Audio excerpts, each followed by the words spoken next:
beberapa perkara lah. Yang pertama, minggu lepas tak ada kelas kan sebab cikgu hadir mesyuarat. Jadi minggu ni cikgu terlibat dengan penandaan SPM, belum siap lagi. Okey, jadi memang sibuk sangat-sangat. Jadi dalam kesibukan ni cikgu celah juga untuk buat kelas PDPR sebab cikgu takut nanti awak ni tertinggal terus. Dan mungkin tajuk yang cikgu tak sempat sentuh tu untuk yang ada kelas apa cikgu pun lupa dah. Kelas yang sebelum ni cikgu tak sempat sentuh, maybe enzim intracell tu. Jadi yang tu cikgu akan sentuh bila bersemuka Okey, jadi kita hari ni kita akan sambung muka surat 89 Tolong buka buku teks muka surat 89 sebab cikgu nak selaraskan lah.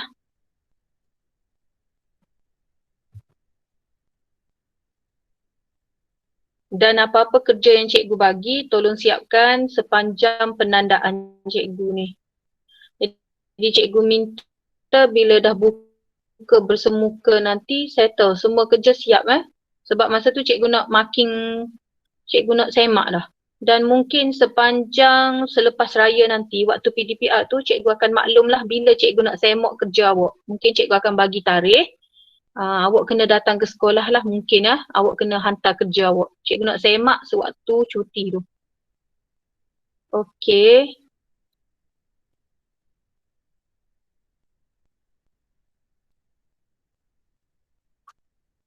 Okey, nampak tak skrin cikgu?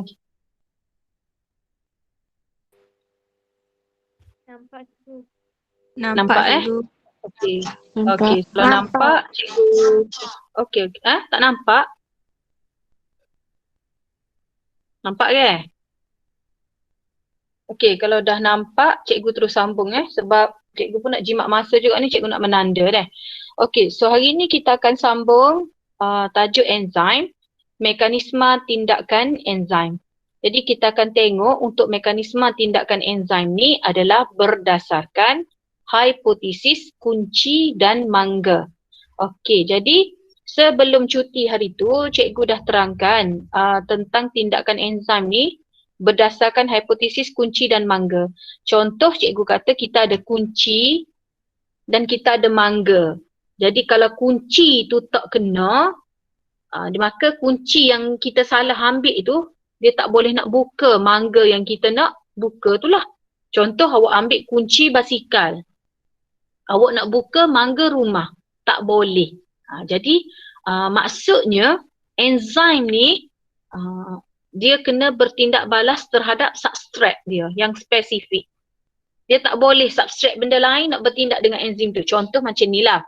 Enzim maltase hanya bertindak terhadap substrat maltosa sahaja. Okey, maltase enzim bertindak ke atas substrat maltosa. Jadi kalau awak ambil maltase, awak bertindak ke atas selulosa. Tak boleh lah. Sebab kunci dan mangga dia tak kena.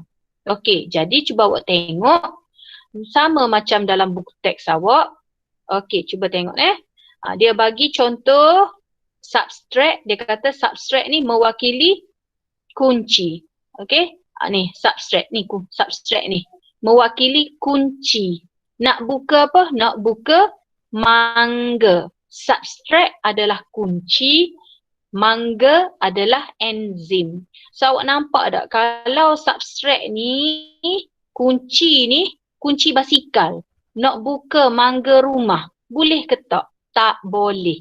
Okay, jadi sebab itulah cikgu kata tadi, enzim dengan substrat ni dia mesti yang sama, yang boleh bertindak. Barulah dia boleh buat tindak balas lah. Okay, jadi yang pertama awak kena tahu ialah substrat mewakili kunci. Tu kena awak jawab dulu. Awak kena tulis macam tu. Substrat adalah kunci. Manakala enzim mewakili mangga. So awak ingat macam ni. Siapa hak besar? Mangga. So mangga hak besar tu adalah enzim. Yang kecil kunci. Kunci tu adalah substrat. Okay. Kenapa enzim tu boleh bertindak balas dengan substrat tu? Kerana enzim mempunyai tapak aktif. Mana tapak aktif? Ni tapak aktif dia ni.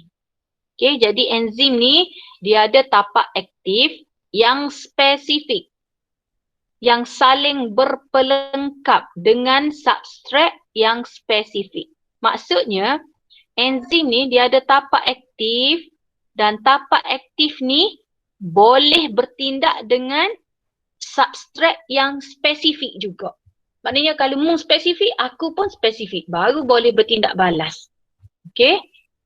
Dan bila dia bertindak balas, awak nampak tak dia kata ni? Substrat bergabung dengan tapak aktif enzim. So bila dia bergabung, maka kita panggil dia kompleks enzim substrat. Nampak tak bila dia jadi stalker, okey dia jadi stalker, kita panggil dia kompleks enzim substrat. Okey, dan bila dia dah bergabung ni, maka berlakulah tindak balas, gogeng, berlaku tindak balas dan maka terhasillah produk. Okey, dia kata tindak balas berlaku dan produk terhasil. Bila dah berlaku, dah terhasil produk, produk akhirnya meninggalkan tapak aktif setelah tindak balas selesai. Mudah sahaja, substrat bergabung dengan tapak aktif enzim. Substrat yang nak masuk tu mesti spesifik dengan tapak aktif enzim yang spesifik. Dia kena dua-dua spesifik. Baru dia boleh bergabung. Okay. Bila dia bergabung, jadilah kompleks enzim substrat. Okay. Dia pun buatlah tindak balas. Buat. Dan bila dah selesai, terhasillah produk. Dan bila dah terhasil produk meninggalkan tapak aktif. Okey, jelas Okey, lagi kita baca lagi. Kebanyakan tindak balas dalam sel memerlukan tenaga pengaktifan yang tinggi. Tenaga pengaktifan ialah tenaga yang diperlukan untuk memecahkan ikatan dalam molekul substrat sebelum tindak balas boleh berlaku. Jadi dia nak buat tindak balas ni, dia kena ada tenaga pengaktifan yang tinggi. Okey, bila dia dah bergabung tu, dia nak buat tindak balas tu, dia kena ada tenaga pengaktifan yang tinggi. Kena aktif sangat-sangat. Okey. Tenaga pengaktifan ni gapo? Okey, tenaga pengaktifan ni ialah tenaga yang diperlukan untuk memecahkan ni. Dia nak pecah ikatan ni. Tenaga pengaktifan ni ialah tenaga yang diperlukan untuk memecahkan ikatan dalam molekul substrat. Kena pecah dulu ikatan molekul substrat, barulah dia boleh bergabung dan buat tindak balas tu dengan lebih baik. Kadar tindak balas biokimia dapat dipercepatkan di dalam sel dengan adanya tenaga pengaktifan yang tinggi. Maknanya bila dia bergabung tu, dia nak buat tindak balas tu, dia kena pecah dulu ikatan dalam substrat tu. Barulah dia boleh bertindak balas. Jadi nak buat tindak balas tu kena ada tenaga pengaktifan. Okey, jelas Barulah terhasilnya produk. Okey. Jadi cikgu kata tadi dia ni umpama hipotesis kunci dan mangga. So kalau awak tengok sini ni kunci, ni mangga. Jadi kunci ni siapa? Kunci ni substrat. Mangga ni siapa cikgu? Enzim. Dan awak tengok cikgu kata tadi, kunci ni substrat, dia kena spesifik dengan enzim yang spesifik. Maknanya kalau awak ambil kunci basikal, awak nak buka mangga basikal. Kalau awak ambil kunci basikal dengan mangga rumah, dia tak boleh masuk. Apa cikgu? Sebab kunci tu tidak spesifik terhadap bentuk tapak aktif enzim. Dia tak spesifik nak masuk ke mana? Okey. Dan bila dia bergabung jadi macam ni, kita panggil apa? Kita panggil kompleks enzim substrat. Kena panggil macam tu sebab dia dah bergabung dah. Okey. Dan bila dia bergabung, kena ada tenaga pengaktifan yang tinggi. Tenaga pengaktifan yang tinggi barulah dia boleh pecah ikatan dalam substrat tu dan barulah dia boleh bertindak balas. Okey, awak nampak tak ni? Ni tenaga pengaktifan ni.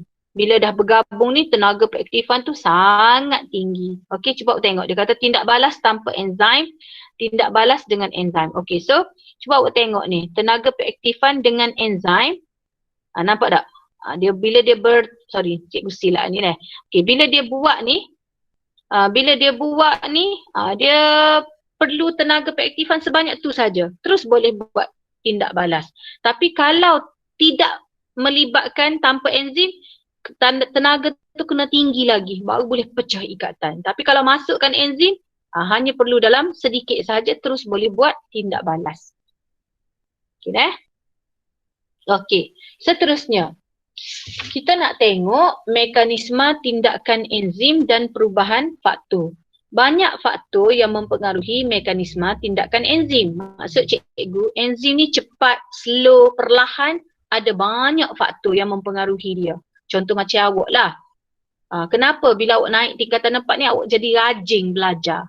Ada faktor apa yang menyebabkan awak rajin belajar? Satu mungkin faktor awak sebab awak tengok kawan-kawan awak dah berjaya ke SBP, tinggal awak sore je duduk di Zainab. Tu antara faktor.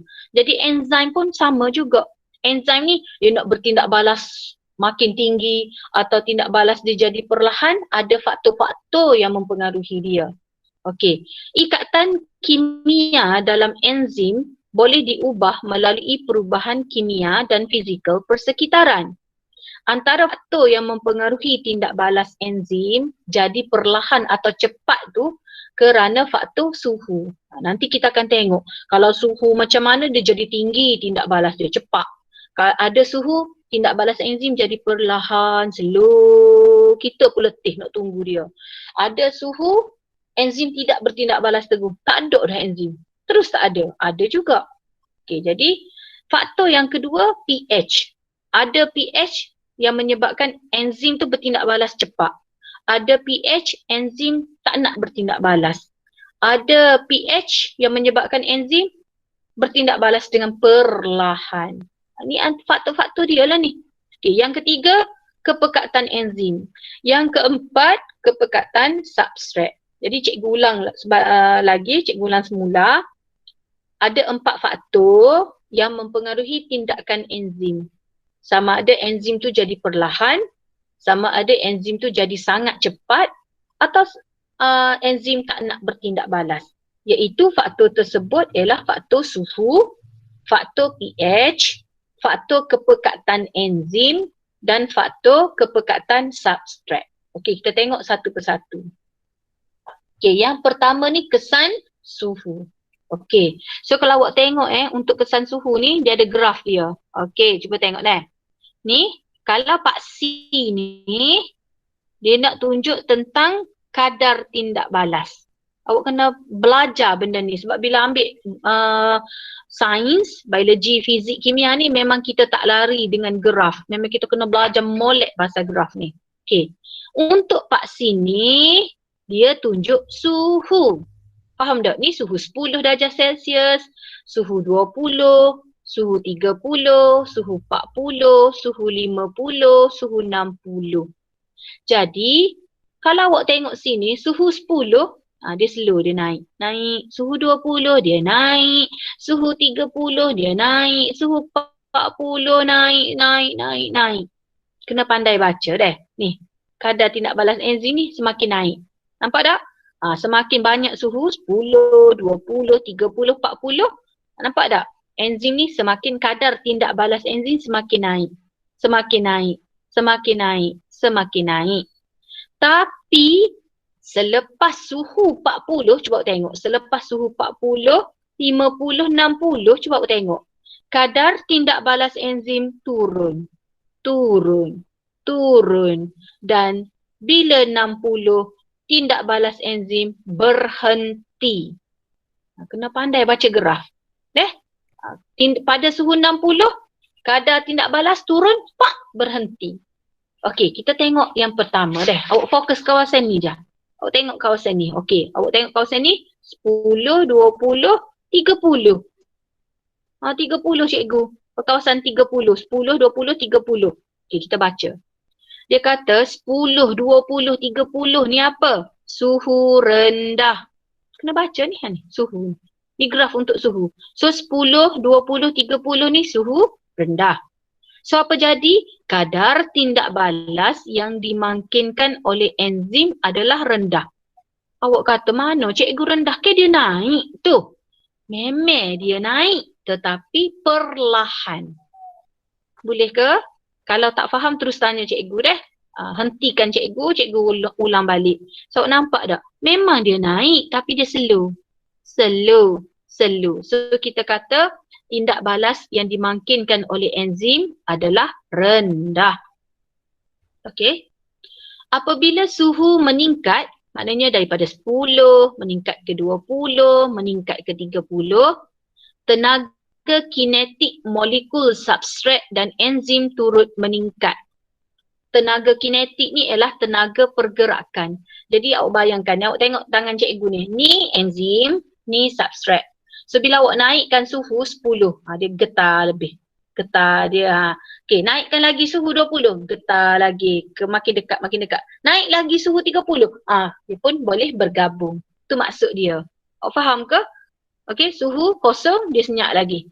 Suhu 5, dia getar sikit, dia bergerak, tenaga kinetik dia bertambah. Suhu 10, tenaga kinetik bertambah. Suhu 20, tenaga kinetik bertambah. Suhu 30, tenaga kinetik bertambah dan dia boleh bergabung. Okey? Sebab tu dia kata apabila suhu meningkat, tenaga kinetik. Tenaga kinetik ni adalah tenaga pergerakan. Molekul substrat dan enzim turut meningkat. Jadi bila getar-getar, gerak, maka meningkatkan frekuensi perlanggaran berkesan antara molekul substrat dengan molekul enzim. Maknanya bila makin tinggi tenaga kinetik, maka meningkatkan frekuensi berlanggar. Kan dia bergerak, pak. Maka meningkatkan perlanggaran. Bila dia berlanggar, dia akan bergabung. Okey, dia akan bergabung dan dia akan bertindak balas lah. Oh, jelas deh. Okey. Bagi setiap kenaikan suhu sebanyak 10 darjah Celsius, maka kadar tindak balas yang dikawal oleh enzim akan turut meningkat. Maksud dia, setiap naik suhu 10, maka naiklah kadar tindak balas. Naik lagi suhu 10 jadi 20. Naik lagi kadar tindak balas. Okey, naik lagi suhu 30. Maka meningkat jugalah kadar tindak balas. Sebanyak 2 kali ganda sehingga dia akan naik sehingga mencapai suhu optimum. Okey, setakat ni untuk proses nombor 1 ada nak tanya? Jelas ke? Boleh Okey, jadi setiap kali naik suhu je. Jelas ke? Jelas. Okey, bagus. Jelas. Okey, bagus.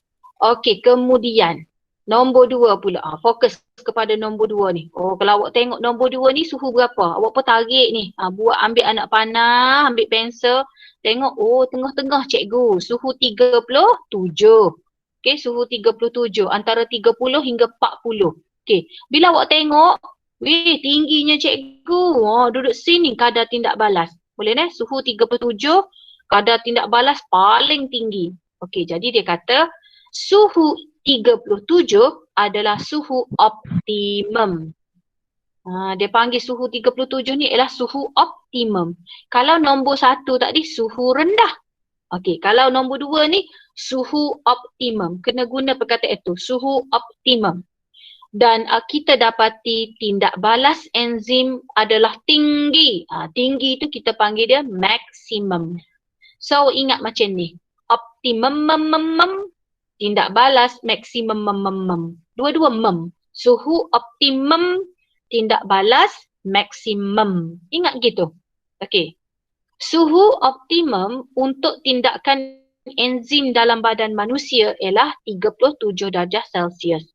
Maknanya bila suhu badan kita 37, tindak balas enzim dalam badan kita sangat cepat, sangat berkesan, sangat cemerlang. Berapa? 37 darjah Celsius, kadar tindak balas enzim sangat maksimum. Berkesan lah 37 ni. Sebab tu dia panggil suhu optimum. Okey, kemudian awak nampak tak selepas suhu 40, 50, nampak tak graf ni? Kadar tindak balas pun turun sampai 60, dia tak nak naik dah. Dia berhenti tu, dia stop. Okay, dia stop dekat 60. Okay, kita baca. Selepas suhu optimum, peningkatan suhu seterusnya mengurangkan aktiviti enzim dengan cepat. Maksud dia, awak bagi suhu 50, dia tak boleh naik dah. Dia berkurang. Bagi lagi suhu 60, dia berkurang. Dia turun dengan cepat. Sehingga aktiviti enzim berhenti sepenuhnya. Awak bagi suhu, dia tak boleh naik. Awak bagi suhu, dia tak boleh naik. Dia turun. Sampai suhu 60, dia berhenti sepenuhnya. Dia tak boleh naik dah. Dia stop. Okey. Okey, kenapa dia tak boleh naik? Okey, sebab pada suhu ini, kena ambil ni perkataan ni. Pada suhu ini, enzim ternyah asli. Nyah engkau. Orang kata nyah kau. Nyah ni gak, gih main jauh. Nyah kau. Okey, jadi pada suhu 60 ni, enzim ternyah asli. Gapo maksud dia ternyah asli? Ternyah asli ni gak dia tak asli dah lah. Dia tak asli dah. Gapo tak asli cikgu? Ikatan kimia dalam molekul enzim putus. Ikatan kimia dalam enzim semua jadi putus sebab suhu tinggi. Enzim tidak dapat mengekalkan bentuk 3 dimensi dia. Enzim tak musnah, tapi enzim tak kekal bentuk 3 dimensi dia. Tapak aktif dia berubah. Enzim tak berubah dah, cikgu nak pesan sekali lagi. Enzim tidak berubah. Enzim tidak musnah pada akhir tindak balas. Dia tak musnah, dia ada. Tapi tapak dia, tapak aktif tu yang berubah. Okey, jadi bila tapak aktif berubah, maka substrat tidak dapat bergabung dengan enzim. Jadi bila tapak dia berubah, maka substrat pun tak boleh nak bergabung. Jadi bila tak boleh nak bergabung, maka tak ada tindak balas. Sebab itulah dia tak boleh naik dah. Okey, jelas ke tak? Ini untuk graf faktor suhu. Okey, cikgu tanya dalam masa 1 minit, 2 minit. Ada nak tanya tak?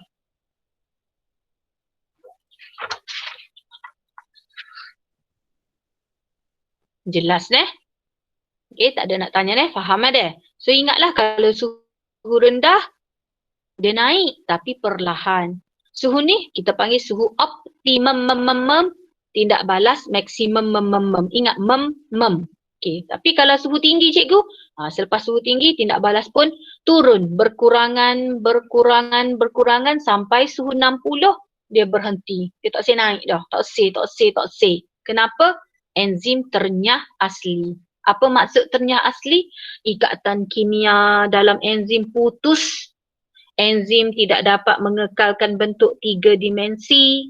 Tapak aktif berubah. So, bila tapak aktif tu yang berubah, maka substrat pun tak dapat bergabung. Jadi bila tak dapat bergabung, tak ada tindak balas. Sebab tu dia berhenti.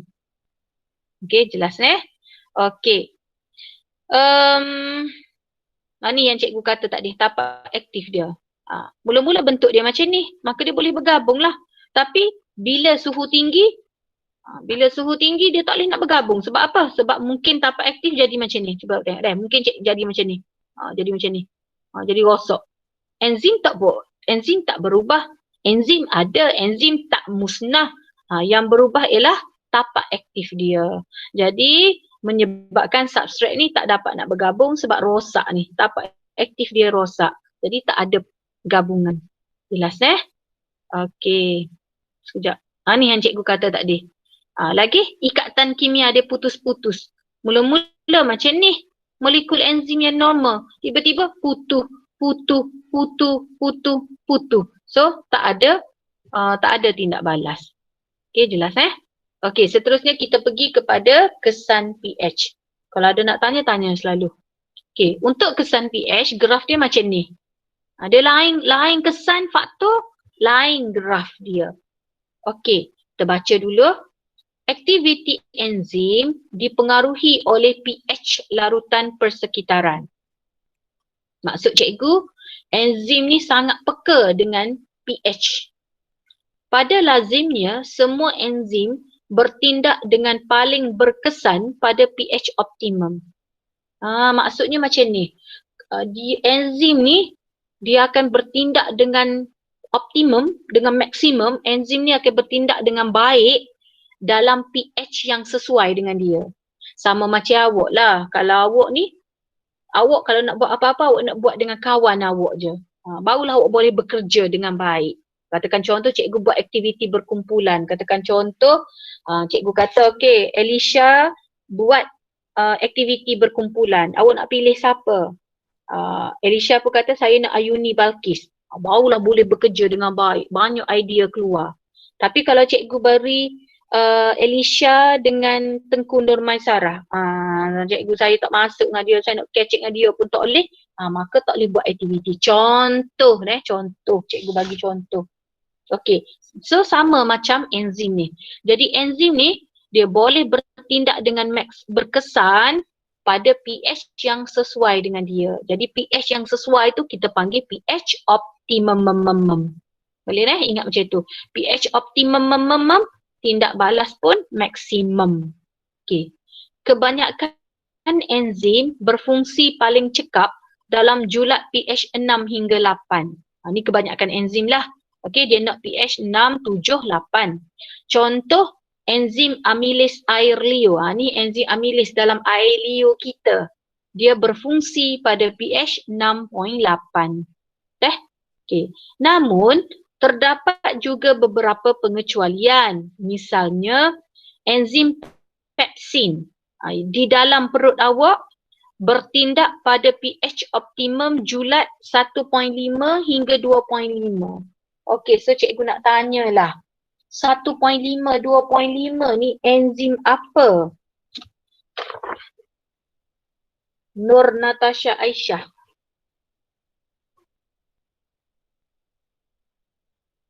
Nur Natasha, 1.5 hingga 2.5 ni enzim jenis apa?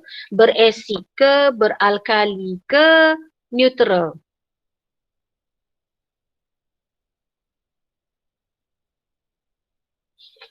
Nur Natasha Aisyah ada ke tak? Cikgu tanda tadi ada, hadir.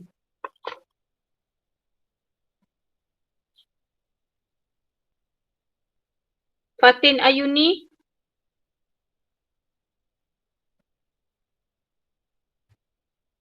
Fatin Ayuni?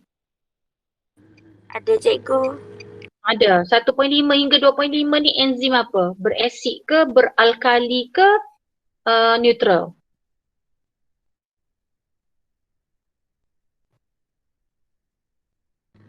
Neutral. Sudahlah. Awak belajar ada asid? Awak belajar ada pH? Ni, tengok molek ni. pH awak dah belajar ke? Asid cikgu. Asid. Bagus. Okey, so kalau pH ni tengok ni. 1, 2, 3, 4, 5, 6 ni berasid. Berasid. Awak belajar dah ke? Form 3. Okey, kalau 7 ni neutral. Kalau 8, 9, 10 ni beralkali Okey, ni pH dia. Okey, ni berasid. 1, 2, 3, 4, 5, 6 ni berasid. pH 7 neutral. Okey, jadi kita tengok balik, dia bagi contoh. Kalau enzim amilase air liur, dalam air liur awak ni, dia berfungsi dengan baik pH 6.8. Maknanya, nampak tak bila cikgu tarik ni graf untuk amilase air liur. Ni nampak ni, amilase air liur, graf dia. So dia nak berfungsi dengan baik ni, dia jatuh atas 6.8. Maknanya dalam mulut kita ni, pH kita hampir neutral, 6.8. Jadi sebab itulah enzim amilase air liur dapat bertindak dengan baik dalam enzim pH 6.8. Boleh Okey. Yang ni pula graf untuk enzim pepsin. Okey, enzim pepsin dia nak pH berapa? Dia nak pH 1.5. Tengok cikgu tarik ni.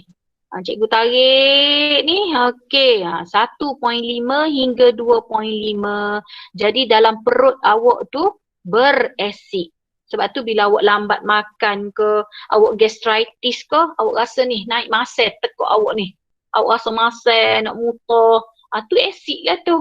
Jadi pH optimum untuk enzim pepsin dalam perut awak ialah 1.5 hingga 2.5, iaitu pH yang berasid. Ingatlah pepsin dia nak berasid. Amilis ailio dia nak 6.8, hampir neutral. Okey. Manakala enzim trypsin dalam duodenum pula hanya dapat bertindak dengan baik dalam medium beralkali. Kalau trypsin pula dia nak berapa? 8.5. Iaitu dia nak beralkali. So maknanya dalam duodenum kita pH beralkali sesuai untuk enzim trypsin. Jadi maksudnya di sini enzim ni dia sangat dipengaruhi oleh pH dia. Okey, enzim ni sangat dipengaruhi oleh pH persekitarannya. Kalau tak kena dengan dia, apa jadi? Okey, kita baca deh. Okey, dia kata, apa jadi kalau tak kena cikgu? Bila pH tu tak kena dengan dia. Okey, maka dia kata perubahan nilai pH akan mengubah cas ion hidrogen tapak aktif enzim. Untuk pengetahuan awak, dekat tapak aktif enzim ni dekat tapak aktif enzim ni ada cas-cas ion hidrogen yang positif. Ada cas positif deh. Cikgu lukis kejap. Ya, cikgu tukar warna. Okey, di sini ada ion positif. Ion hidrogen positif Okey, ni kalau normal. Tiba-tiba awak tukar pH tak kena dengan dia, pH lain, pH yang tak kena dengan dia, maka dia akan ubah cas ion hidrogen. Mungkin dah jadi negatif dah sini. Daripada positif jadi negatif. Awak dah tukar pH dia, jadi tak kena. Jadi perubahan nilai pH akan mengubah cas ion hidrogen tapak aktif enzim dan permukaan substrat. Awak tukar sepatut ion hidrogen ion positif. Katakan contoh yang nak bergabung dengan dia ni substrat. Ion, okay, cikgu lukis balik lah, cikgu takut tak faham. Okay, semula dah. Katakan contoh, mula-mula sini semua positif. Sini positif, ion hidrogen positif, positif, positif. Okey, substrat yang nak bergabung negatif. Sebab apa cikgu negatif? Sebab positif dengan negatif baru dia boleh bergabung. Ni kalau pH yang sesuai deh. Ni kalau pH yang sesuai. Tiba-tiba cikgu tukar. Cikgu masukkan enzim ni pH yang tak sesuai dengan dia. Cikgu tukar warna deh. Cikgu masukkan pH yang tak sesuai. Maka di sini dia akan jadi negatif. Negatif, negatif campur. Negatif, positif, negatif, positif, negatif, positif, negatif, positif. Okey, bila dah tukar, awak tukar pH, dia pun berubah cas dia. Berubah cas. Boleh tak cikgu nak tanya ni? Awak tengok ni, substrat negatif, negatif, negatif. Nak bergabung dengan positif, negatif, positif, negatif, positif, negatif. Maka dia tak boleh nak bergabung. Sebab apa? Sebab cas lain-lain. Sebab apa cikgu cas lain-lain? Sebab awak dah tukar pH dia. Awak dah tukar pH dia. Jadi menyebabkan tapak aktif enzim tu jadi positif, negatif, positif, negatif, positif, negatif. Positif, negatif, positif, negatif. Dia tak boleh bergabung dengan negatif, negatif, negatif ni. Faham ke tak? Dia akan jadi berubah dia punya cas tu. Ini menyebabkan kompleks enzim substrat tidak dapat dibentuk. Okey, ini menyebabkan kompleks enzim substrat tidak dapat dibentuk. Nak bergabung lah. Okey, apabila pH persekitaran kembali ke tahap optimum, katakan contoh, awak pun tukar balik masuk dalam pH yang sesuai, maka cas pada tapak aktif dipulihkan. Faham ke? Awak tukar balik pH dia sesuai semula. Okey, bila masukkan dalam pH yang sesuai, cas pada tapak aktif pun jadi positif balik. Jadi balik asal. Dia pun jadi balik positif. Yang ni memang negatif, maka dia pun dapat berfungsi balik. Enzim kembali berfungsi seperti normal. Jadi semudah itu, ambil masuk pH dia semula. Maka dia pun dipulihkan semula, enzim pun dapat berfungsi dengan normal. Perubahan nilai pH yang ekstrim. Awak tukar terus daripada enzim pun masuk dalam alkali. Awak tukar secara ekstrim, maknanya daripada daripada pH yang berasid, awak buat tindakan yang ekstrim. Awak tukar terus masuk dalam alkali. Apa jadi? Memutuskan ikatan kimia struktur. Habis jadi putus sebab ekstrim sangat. Maka bila putus, mengubah tapak aktif enzim dan enzim ternyah asli. Okey, jelas dah. Yang ni bila dia berubah tadi sebab awak ubah sikit-sikit je pH.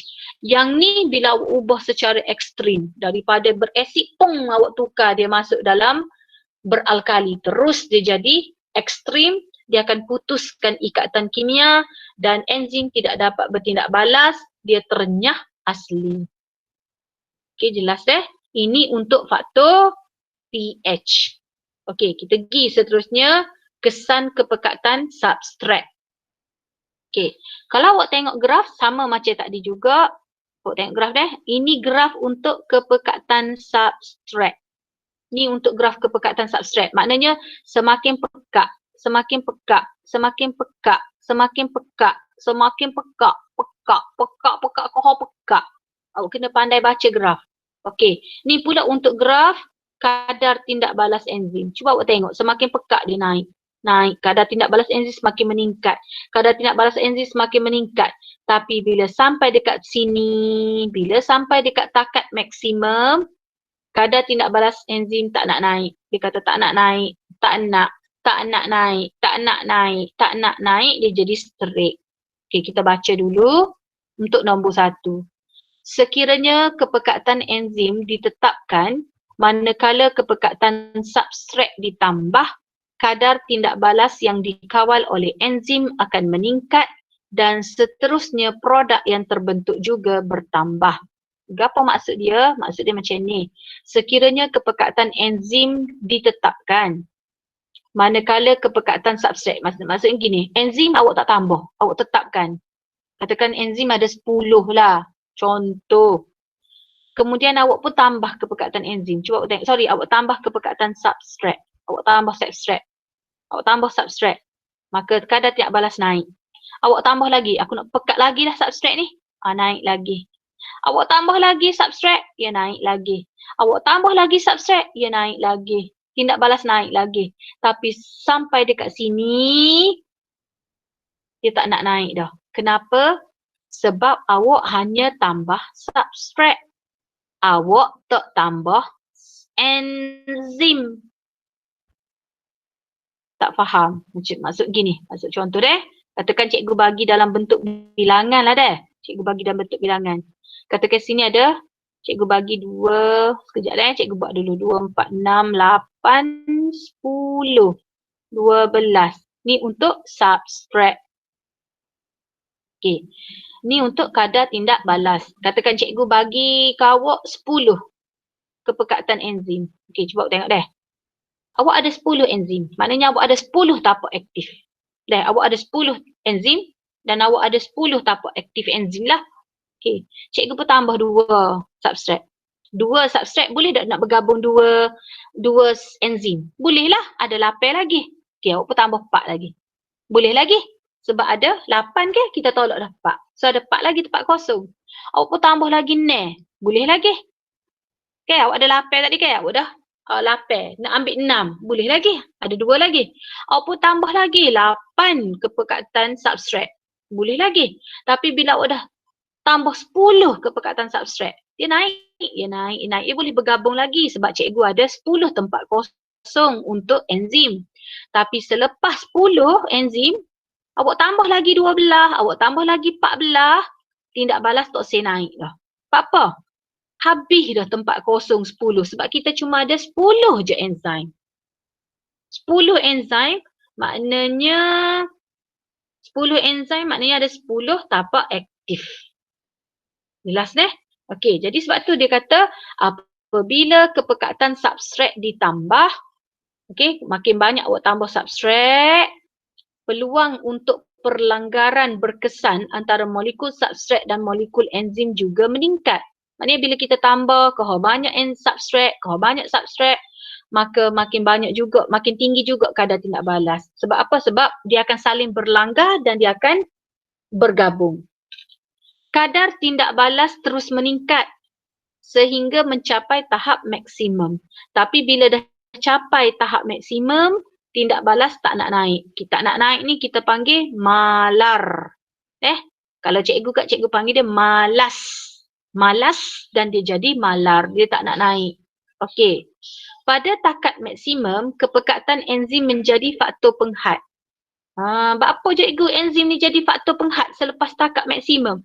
Sebab awak tak tambah enzim. Awak tak tambah enzim. Enzim awak habis dah. Tadi cikgu kata enzim kita bagi 10. Substrat kita tambah-tambah. Selepas 10 substrat, dia tak nak naik dah sebab 10 enzim je kita ada. Jadi, kepekatan enzim menjadi faktor penghat. Okay, awak tak tambah enzim. Sebab tu dia tak nak naik. Sebab tak ada dah tempat kosong. Okay. Kadar tindak balas hanya dapat ditingkatkan sekiranya awak tambah kepekatan enzim. Okey, katakan contoh ni dia tak boleh naik. Awak pun tambah 5 kepekatan substrat. Jadi bila ada tambah 5, maka tindak balas pun naik balik. Habis 5, dia malar balik. Tambah lagi enzim, dia naik balik. Jelas deh?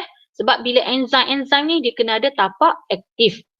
Selepas mencapai tahap maksimum, semua tapak aktif enzim tepu, penuh lah dengan substrat yang terlibat dalam tindak balas pemangkinan. Sebab tu dia jadi malar, dia tak boleh naik sebab tapak aktif enzim sudah penuh. Cikgu bagi 10 enzim dengan 10 je enzim. Jadi 10 untuk tindak balas substrat tu habis dah, penuh dah.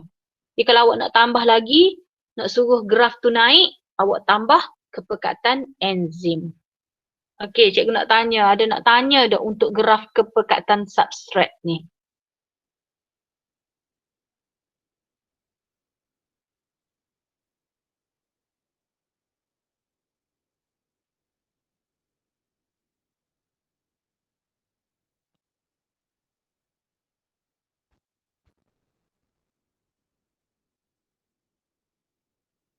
Okey, graf, okey deh.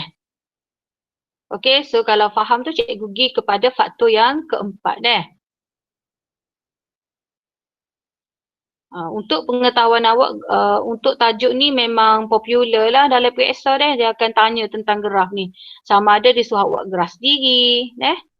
Okey, seterusnya untuk kepekatan enzim.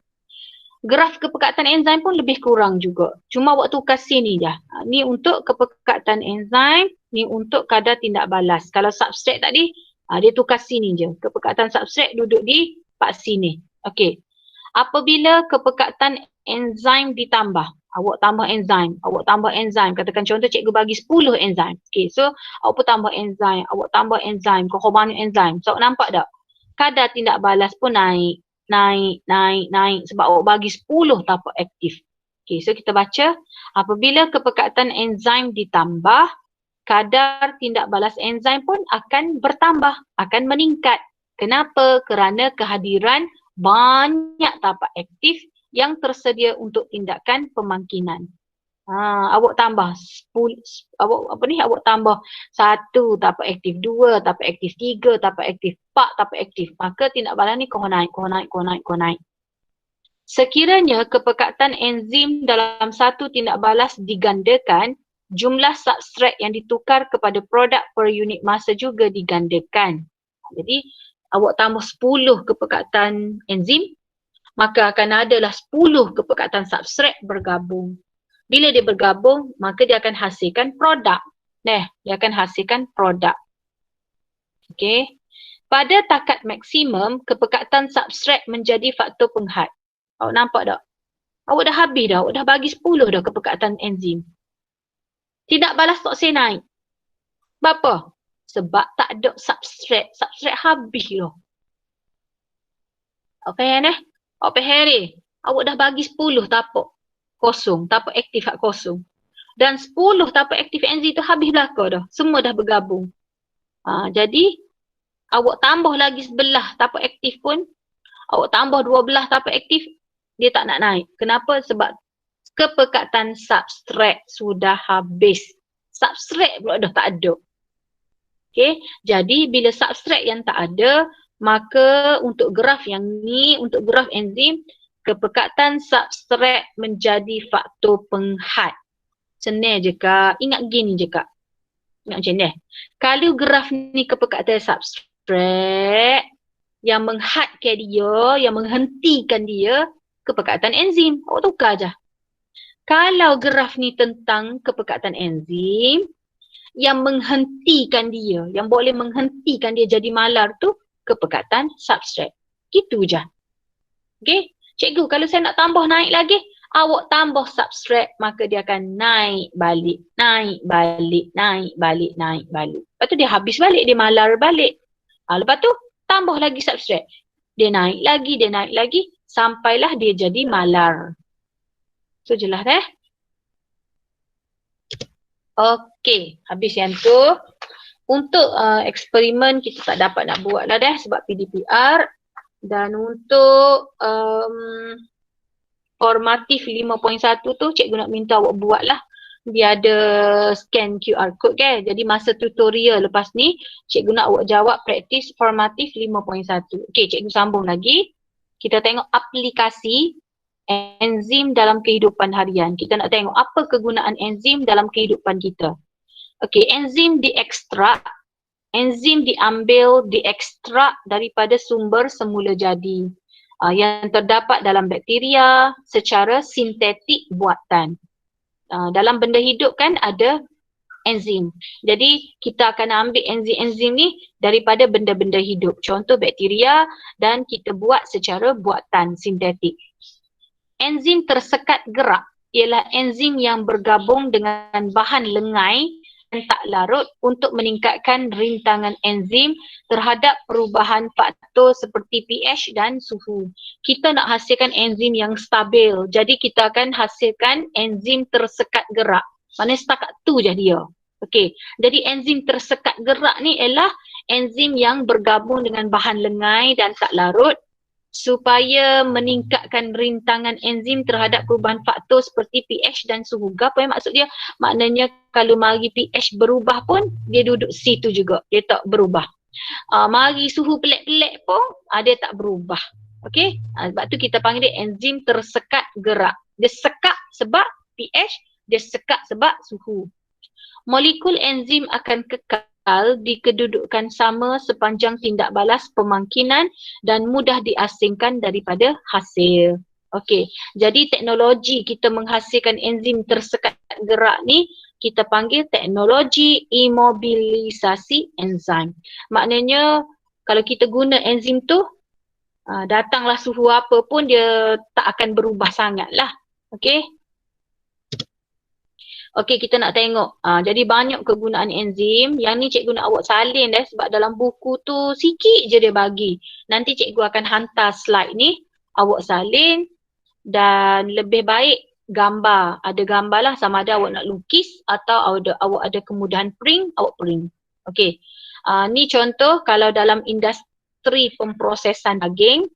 Okey, dalam industri yang melibatkan daging, nak buat sausage ke, nak melibatkan daging lah, nak buat daging sejuk beku ke apa-apa, dia akan gunakan enzim protease. Awak ingat macam ni, daging protein. Daging tu protein. So cikgu ajar dah kan awak kalau protein, enzim dia protease. Okey, kenapa dia guna protease? Sebab untuk melembutkan daging. Jadi dalam industri apa awak kena tahu, enzim apa, kegunaan apa. Okey, untuk tajuk ni kena tahu industri apa, enzim jenis apa, kegunaan untuk apa. So kalau industri daging, ingat daging ni protein. Cikgu kata kalau protein, enzim protease. So guna dia untuk melembutkan daging. Okey, lagi. Untuk industri penghasilan jus. Awak buka puasa awak beli jus, awak beli cordial. So cordial jus ni manis. Bila manis ada gula. Okey. Bila gula melibatkan kanji. Jadi kanji-kanji ni karbohidrat. Okay, jadi dia nak guna enzim amylase dan amyloglucosidase. Apa ni? Amylase dan glucosidase. Okay, jadi kegunaan dia untuk menukarkan kanji kepada gula dan gula ni dibuat sirap. Okey. Lagi enzim pectinase dan selulase. Apa cikgu? Pectinase ni protein dalam pokok kan, kita nak ambil dalam pokok, protein dalam pokok. Dan selulase ni sebab kita nak ambil daripada tumbuhan selulosa tu. So barulah kita boleh menghasilkan pelbagai jus mango, jus jambu batu dan sebagainya. Okey. Kita saling lah. Okey, lagi produk kanji juga. Ni pun dalam industri yang melibatkan kanji. Kanji ni karbohidrat lah. Okey, kita gunakan enzim glucosa isomerase. Glucosa isomerase untuk menghasilkan sirap dengan fruktosa yang tinggi. Kita tak si guna glukosa, kita nak guna fruktosa, gula juga. Fruktosa lebih manis daripada glukosa dan hanya digunakan dalam kuantiti kecil sahaja dan banyak digunakan dalam produk menguruskan badan. Sebab tu kalau tengok produk-produk menguruskan badan, dia manis juga, dia bagi secek kan yang manis-manis tu, tapi dia guna fruktosa, dia tak guna glukosa. Okey, lagi industri pemprosesan ikan. Ni melibatkan ikan lah, nak buat kepuk otel, nak buat keropok, nak buat apa lagi, macam-macam melibatkan ikan. Dia akan guna enzim protease. Sebab apa cikgu? Ikan protein. So dia akan guna enzim protease untuk mengasingkan kulit ikan. So jadilah macam ni, berbola ikan lah apa semua, fish cake. Okay, okay lagi. Ni dalam industri tenusu, melibatkan susu. So dia akan guna lipase. Apa lipase? Lipid. Keju tu lipid. So dia nak mempercepatkan pematangan keju. Okay, so dia guna enzim lipase, lipid. Okay, Laktase ni susu dah. Laktase untuk laktosa, menghidrolisiskan laktosa kepada glukosa dan galaktosa dalam pembuatan ais krim dan juga untuk menghasilkan susu bebas laktosa. Renin untuk memejalkan protein susu. Okey, ni semua dalam industri tenusu. Jadi awak kena hafal industri apa, enzim nama apa, fungsi dia untuk apa. Contoh lipase, lipid untuk mematangkan keju. Laktase, laktosa untuk hidrolisis laktosa jadi glukosa dan galaktosa untuk industri ais krim. Okey, yang ni lipase. Okey, enzim lipase. Yang ni enzim laktase tadi. Okey, lagi. Ni kalau nak buat minuman beralkohol. Jadi dia akan guna enzim Z-mase yang memungkinkan penguraian gula menjadi etanol. Etanol tu alkohol lah semasa proses penapaian. So dia buat untuk arak alkohol dan juga untuk buat kicap, untuk buat soya. Apa? Kicap soya ni melibatkan proses penapaian. So dia melibatkan enzim Z-mase. Oh nampak ni? Ni dia tapaikan soya. Nanti jadi kicap lah ni. Okay, lagi industri pembuatan roti. Dia akan gunakan enzim amylase. Kenapa? Sebab dia nak tukarkan kanji gandum menjadi gula dalam proses pembuatan roti. Okey. Lagi industri pembuatan biji ring. Dia akan guna enzim selulase untuk memecahkan selulosa yang ada pada biji ring tu untuk singkirkan kulit daripada biji ring. So yang awak makan ni yang sudah disingkirkan kulit-kulit koko dan sebagainya tu. Okey, lagi awak duk makan rumpai lauk tu. Orang Jepun makan rumpai lauk, seaweed tu. Okey, so dia akan gunakan enzim selulase untuk menguraikan dinding sel daun rumpai laut yang mengandungi selulosa untuk mendapatkan agar-agar yang terkandung di dalamnya. Yang awak makan tu ialah agar-agar yang terdapat di dalam rumpai laut tu. Jadilah seaweed tu. Okey. Lagi, industri kulit. Dia akan gunakan enzim trypsin. Trypsin ni sebab protein. Trypsin ni ialah protein. So, dia akan mengeluarkan enzim trypsin ni, fungsi dia mengeluarkan bulu roma. Tak kira awak nak pakai kasut ada bulu-bulu tu. So fungsi trypsin tu dia mengeluarkan bulu-bulu roma daripada kulit haiwan untuk dijadikan produk kulit. So jadilah kasut kulit boya, beg kulit ular sawa. Tak kira awak nak pakai ada bulu dia tu. Okay, so dia guna enzim trypsin.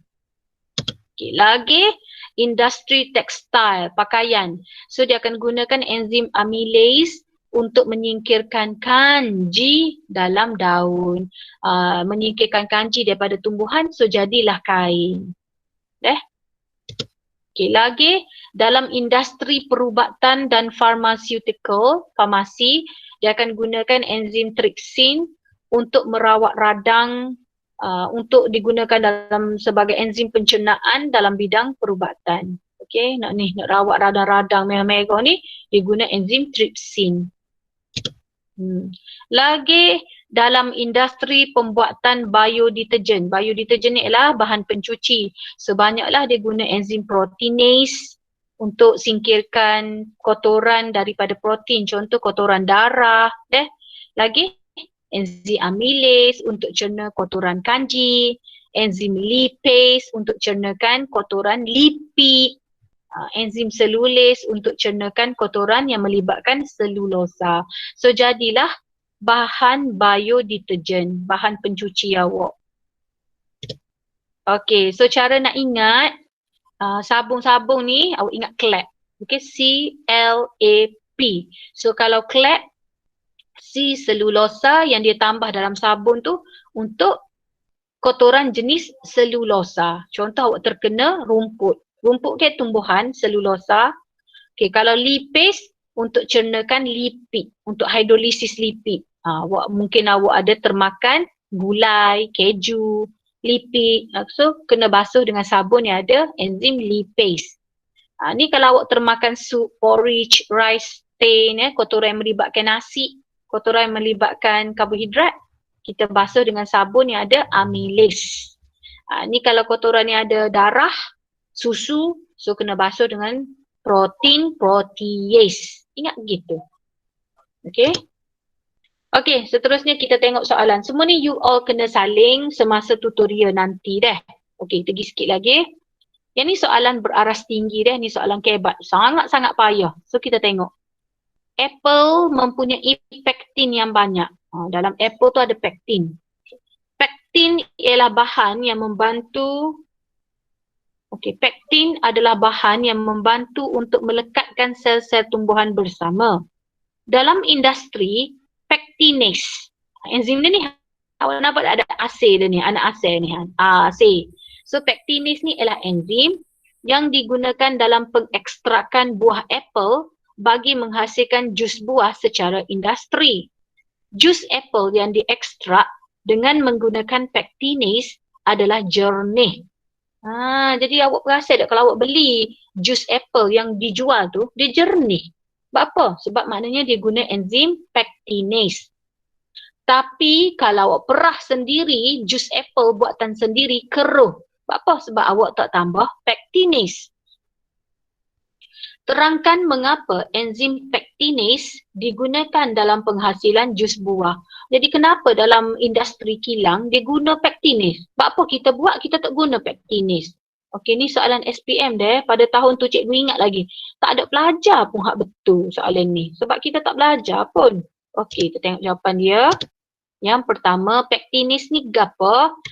Pektinase ni bertindak ke atas pektin. Sebab apa?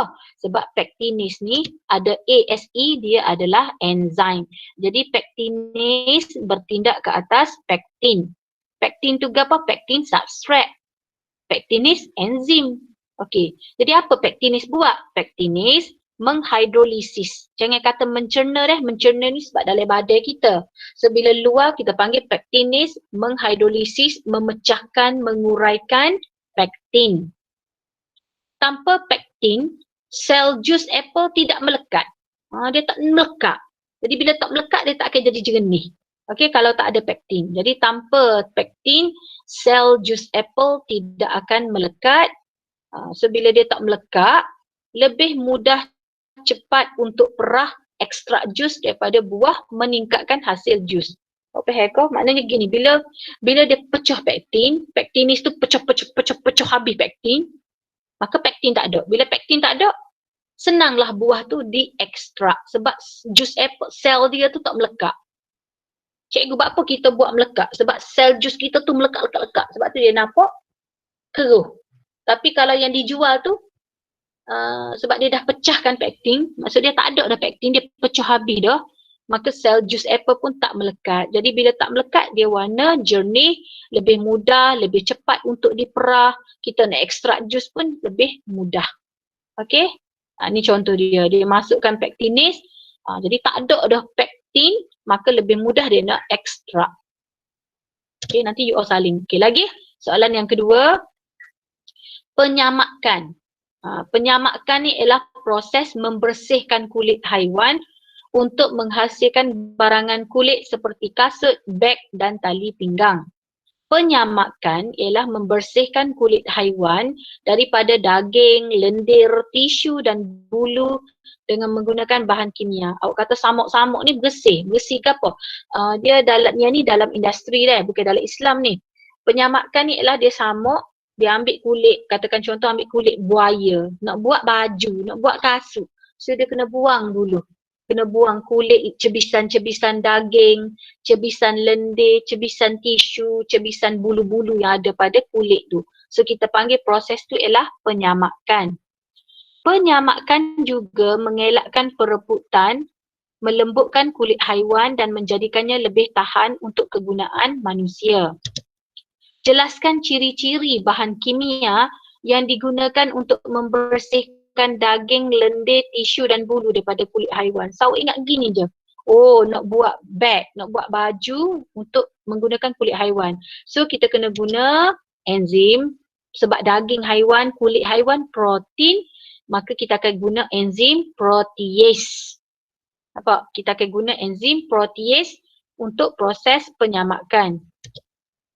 Kerana daging, lendir, tisu, bulu haiwan adalah protein. Sebab tu kita guna protease. Jadi protease digunakan untuk, jangan kata mencerna dah sebab ni luar tubuh kita. Menghidrolisis, memecahkan protein dan mencuci kulit haiwan. Okey. Soalan yang kedua. Jelaskan mengapa kulit yang telah disamak menggunakan protease tadi lebih tahan lama untuk kegunaan manusia. Yang pertama, apabila daging, lendir, tisu dan bulu dibuang dari kulit haiwan, maka mikroorganisma tidak dapat membiak dan bertumbuh kerana ketiadaan makanan. Awak kena ingat gini, bila benda ni mapuh, daging, lendir, benda ni kan mati dah. Haiwan ni mati, maka mikroorganisma ni akan datang menguraikan yang mati ni. Okay, jadi bila kita guna enzim, maka mikroorganisma tak boleh membiak lah sebab kita dah basuh dah, kita cuci dah dengan enzim. So mikroorganisma pun tak dapat membiak. Proses pengeringan akan dilakukan selepas proses penyamakan. Selepas dia samuk-samuk, dia bersih-bersih, dia akan keringkan. Dia akan jemur kulit-kulit ni. So menyebabkan semua air yang terdapat dalam kulit disingkirkan. Jadi kesannya tak ada air, mikroorganisma tidak dapat membiak tanpa air, kulit tidak akan dimusnahkan oleh mikroorganisma. Tapi kalau awak beli beg kulit, kasut kulit, kalau lembap, tidak lama kemudian akan ada kulat. Sebab tu kalau pakai beg kulit tu dia ada cara penjagaan dia. Okey. Ni dia basuh, dia buat proses penyamakan. Dia guna enzim protease. Lepas dia samak-samak, dia kena keringkan. Sebab apa? Dia nak keluarkan semua air. Barulah bakteria tidak merosakkan beg kulit, baju kulit, kasut kulit tadi. Okey, jelas Okey, kita pergi kepada praktis formatif 5.1. Apakah yang berlaku sekiranya ribosom dalam suatu sel pankreas tidak berfungsi? Awak ambil fungsi dia, awak tukar jadi tidak. Fungsi ribosom mensintesiskan protein. So kalau tak ada ribosom, enzim tritsin tidak disintesis. Nampak cikgu tambah kata tidak. Enzim tritsin sebab dalam pankreas tidak disintesis, maka pencernaan protein menjadi perlahan. Yang ni jangan bimbang, cikgu akan terangkan bila bersemuka. Mengapakah suhu badan kita mesti kekal pada suhu 37? Sebab suhu 37 suhu optimum, tindak balas maksimum. Nombor 3, apakah pH optimum untuk tindak balas enzim pepsin? Pepsin dalam perut, so pH dia 1.5 hingga 2.5. Y ialah enzim yang memungkinkan hidrolisis sukrosa kepada glukosa dan fruktosa. Apakah enzim Y? Saya nampak sini je, sukrosa. So enzim dia ialah sucrase.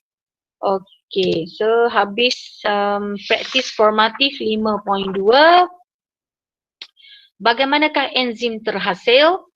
Enzim diekstrak, diambil daripada sumber semula jadi seperti bakteria dan dihasilkan secara sintetik buatan di kilang. Okay, soalan nombor 2. Bagaimanakah teknologi imobilasi enzim membantu mempercepatkan tindak balas yang dimungkinkan oleh enzim? Okey, nombor 2 ni dia payah sikit lah. So you hafal je lah deh. Melalui teknologi imobilasi enzim, enzim ditetapkan dalam bahan lengai yang memudahkannya melawan pengaruh perubahan faktor seperti suhu, pH dan ini membolehkannya bertindak pada kadar maksimum. Actually untuk soalan nombor 2 ni, cikgu belajar di universiti baru cikgu belajar. Tapi sayangnya awak ni dah form 4 pun belajar dah. Okey, so awak hafal je lah. Okey, nombor 3. Nyatakan contoh-contoh industri yang menggunakan enzim dalam penghasilan produk. So dia pun bagilah teknologi imobilasi enzim digunakan dalam industri menghasilkan sirap jagung berfruktosa tinggi, hidrolisis pektin dan biodiesel. Yang ni awak salin je lah sebab yang contoh cikgu tadi cikgu dah bagi semua dah. Aplikasi industri enzim. Okey, so habis daripada cikgu. Jadi kerja awak semasa tutorial nanti ialah semasa tutorial nanti awak siapkan 5.1 praktis formatif. Praktis formatif 5.2 saling aplikasi enzim tadi. Lagi cantik kalau boleh cari gambar, print. Kalau tak ada lukis je. Google gambar, lukis. Lepas tu siapkan praktis sumatif 5. Jadi kelas untuk hari Khamis ni tak ada. Cikgu tukar kepada siapkan praktis sumatif 5. Hari Khamis ingat tak ada PDPR. Maknanya PDPR berjalan dengan menyiapkan praktis sumatif 5 Siapkan praktis sumatif 5. Saya kami tak ada PDPR Google Meet. Ada untuk awak buat latihan praktis sumatif 5. Okey, ada nak tanya apa-apa?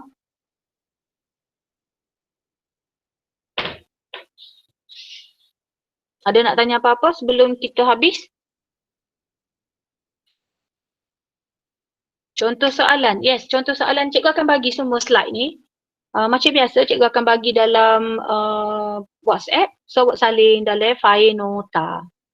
Pelajar yang baru masuk, apa nama tadi pelajar yang baru masuk tu, Nurin Alia Batrisha, kena mesej pelajar-pelajar ni pelajar-pelajar yang dah ada dalam kelas ni tanya cikgu nak guna buku apa cikgu guna. Cikgu lain dengan cikgu Ruslina cara cikgu lain. Okey, kalau tak ada apa-apa, kita jumpa minggu hadapan lah. Okey. Okey, so Assalamualaikum. Apa-apa masalah PM cikgu. Okey, cikgu. Terima kasih, cikgu. Terima kasih. Terima kasih, cikgu. Terima kasih, cikgu. Terima kasih, cikgu. Okey, sama. Selamat berbuka puasa Terima kasih, cikgu. Okey, sama. Terima kasih, cikgu. Terima kasih, cikgu. Ya.